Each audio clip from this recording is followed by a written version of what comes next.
డబ్బులు వృధా చేసుకోకుండా అతి సులువుగా పీనట్ బటర్ ఎలా తయారు చేసుకోవాలో చూద్దామా. జస్ట్ 2 ఇంగ్రీడియంట్స్ చాలా టేస్ట్గా చేసుకోవచ్చు. అందరికీ నమస్కారం. Welcome to the kitchen code Telugu channel.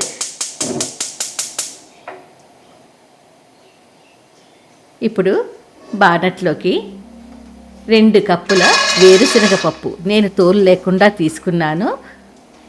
2 కప్పులు అంటే 320 గ్రాముల వేరుశనగ పప్పు.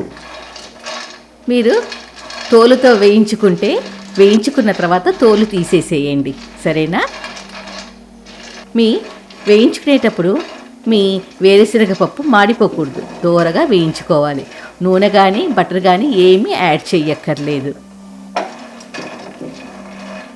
చూసారా, ఇలా మీ పీనట్స్ వేగుతూనే స్టవ్ ఆపేసుకొని మీ పీనట్స్ని చల్లార పెట్టుకోండి. పీనట్స్ మాడితే మీ పీనట్ బటర్ టేస్ట్ మారిపోతుంది.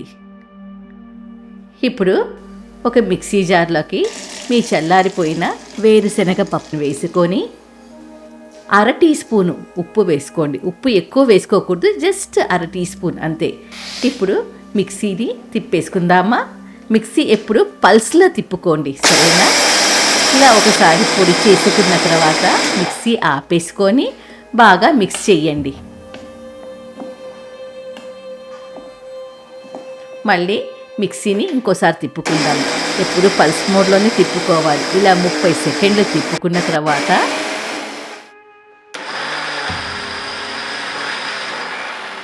చూసారా, బటర్లా తయారైపోయింది. ఇప్పుడు ఈ పీనట్ బటర్ని మనం ఒక చక్కటి జార్లోకి మార్చుకొని ఫ్రిడ్జ్లో పెట్టుకున్నామంటే 2 నెలలైనా పాడైపోదు, సరేనా?